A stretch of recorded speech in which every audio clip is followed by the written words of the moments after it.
কেমন দেখা গেছে? হ্যাঁ কেমন দেখা গেছে এটা বল। তুমি কও তোমার কেমন দেখা যাচ্ছে? তুমি তো তোমার দেখতেছো। আমি কই আর না। হ্যাঁ আমি আন্নের নিকে ওয়েট করতেছি যে আন্নে কবেন কমপ্লিমেন্ট করবেন। আমি তো বুঝি না। আন্নে ভালো মন্দটা বুঝুন না। না এটা ট্রু কথা, এটা কিন্তু মানা যায়।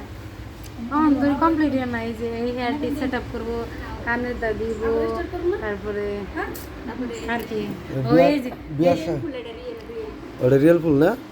ওই বিয়ার সাজা সাজা কিরম লাগতেছে? বিয়ার সাথে সাইজে আবার কেমন লাগবো, বিয়ার দিন তো হাজাই হারি নেই, এইটা ফিল ভালো লাগতেছে আর কি। নিজে নিজে হাঁটছে বিয়ার দিন, ভালো আর লাগতেছে না? অন্য একজন হাজাই দিতেছে, ফিলই আলাদা, ভালো লাগতেছে, মেলা ভালো লাগছে। গ্লাসে ধরুন ও কি সুন্দর দেখা যায় আমার। বাবা হ্যাঁ, নিজেরা নিজেই প্রশংসা করুন না, নিজেরা যদি নিজেই ভালো না পাই, অন্য আর কি ভালো পাবো, এটাও একটা কথা। ঠিক ঠিক। আমি আমাকে অনেক ভালোবাসি।